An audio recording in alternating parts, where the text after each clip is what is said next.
mukwano gwange mwe mwabitandika bolugambo. I didn't know Bruno. I swear I didn't know him.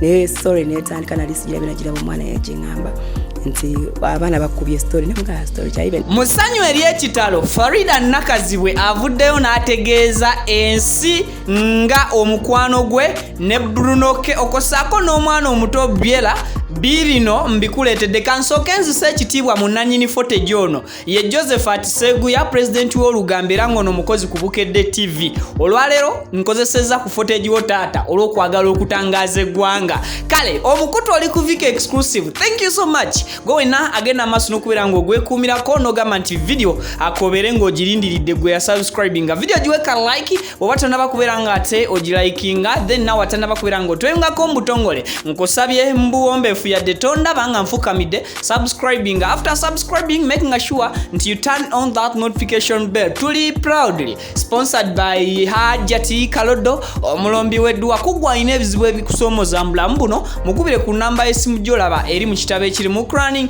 esembyayo 067 mugambe nti ngoba kubya passports oba visa mugambe nti business zesibye sente zimpita mu ngalo ntereza nsonga z'amaka n'ebirala ajja kubeera ng'ate abikutambuliza bulungi kale katika nkwe buterevu ka video ko mukyala Faridah Nakazibwe nga annyonnyola olugendo lwe butya bwe yasisinkana Bruno ke actually Bruno ke ne Faridah Nakazibwe bali tebasisinkanangako okujjako force eya media ye yabaleetera okubeera ng'ate basisinkana wabula n'abaana b'omukyala Faridah Nakazibwe bayagala nnyo nnyini ddala omwami ono oba mwana mulenzi Bruno ke tata Biela era paka n'olwaleero wulira ebikwata ku mukwano gw'abana ababiri Faridah Nakazibwe ne Bruno ke ddala kituufu baagalana oba tebaagalana bibino byewulirireko teweerabira kubanga video ogiwaka like n'okusubscribinga kugwatana bakubeera nga osubscribinga kale tukwatagane mu video eddako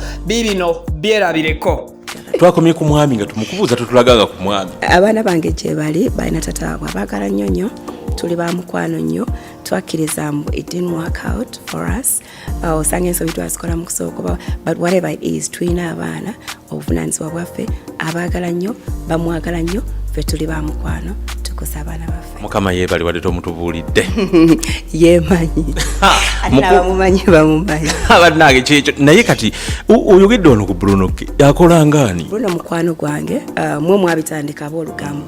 I didn't know Bruno. I swear I didn't know him. Ne story netandika nali sijira binagira bomwana yajingamba nti abana bakubye story nemugala story I even thought it was because I got to a point nga no story can shock me so nga what can they say that I haven't had so no kireka ngaloza asaga so nenda banga akitembedeko yali aletedde engoye mwana aletedde engoye so najja yanga yakubye screenshots na ndaga akafaananyi Mga kana kapupuka kalungi ke kandi nga kalabye kasajja katweka bakaina girlfriend agenda kachawa lwabi nebintu. So I left it at that. It worried me somehow.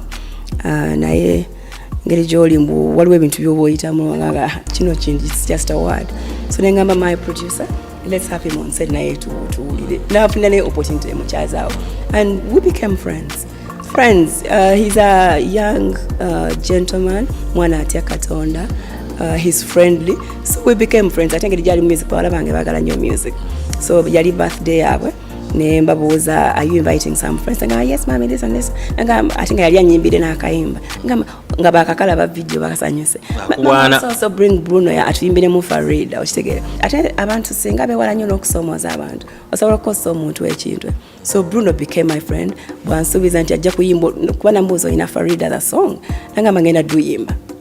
A day later nangamba oluyimba ndumazi nesanga ne mumbeera nga he needs help with a child mvubuka muto he's single kati sebo yangamba nti mami w'omwana wange mulwadde bagenda kumpaako omwana nemugamba ogenda mukola otya are you going to live with her mu difficulty eyo nti toyina na wootandikira oyinza n'okuba tofumba nemugamba muleete wano kati abaana bange baagala nnyo abaana so kibibi bwe bakireeta kiri so sweet very adorable abaana bange ne bakyagala nnyo nenkyagala kati kyo kyawulira nga abaana bange bampita mami kati nakyo nekitandika okumpita mami kati ate mami naavaawo kati ate kimanyi nze mami okitegeera omuntu ddala ayinza okuba ne mukwano gwe nga ba opposite sex nga they are too friendly ate nga oli ali single nona ali single ne babeera nga kyekyo ddala friends kisoboka ate nze sikiri naye olina omwami kati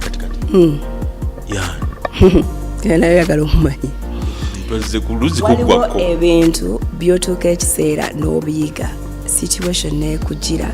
The best thing we can learn out of the experiences we go through is taking lessons, not necessarily regrets, but the lessons that you pick from that. I've ever been in a relationship that went public. It didn't work out for reasons that I kept to myself, but nafunamu ebyokuyiga okitegeera nti kati now bringing my man to the public kino okubanga ensonga nene wakula nnyo olabe ekyo kimanyi ensonga embeera ze zitukuza so yeah relationship kye gyoyogeddeko nti wali yakuleetera obuzibu ogimanyi with my ex kansirike era komaawo nange se president w'olugambo kati kankubuulire nange kanfuna omukisa nkubuulire abantu bayita mu mbeera ez'enjawulo ebintu bibatuukako it is normal. The difference can only be nti nze kati oyina wondaba somewhere atomanyi nnyo but you see me tenolowooza mbumanyi nange mba n'okusoomoozebwa okwange nyiza obutakuteeka public because I have an image to protect ate nina abantu abandaba essuubi nga nze wendiba malamu bwe ndi emalamu bambi mbamba sikoze bubi if Faridah can break down then how is she going to help me up okitegeera so some things you handle by yourself naye mwene mujja ne musosonkereza abantu abo nnyo I wish sometimes you can let people mourn you can let people go through their moments with some bit of privacy public figures bambi balina okusomozebwa kungi nnyo babawaayiriza oluusi biba bituufu but you don't have to throw them to throw it into their faces masanyu kiri wali ofunyeeko ku nsi nga you'll never forget mbadde n'amasanyu kuviira ddala mu buto bwange abakadde bange banjagala baatwagala okufuna ofunye degree kyansanyusa emirimu nafuna ndi omu kuba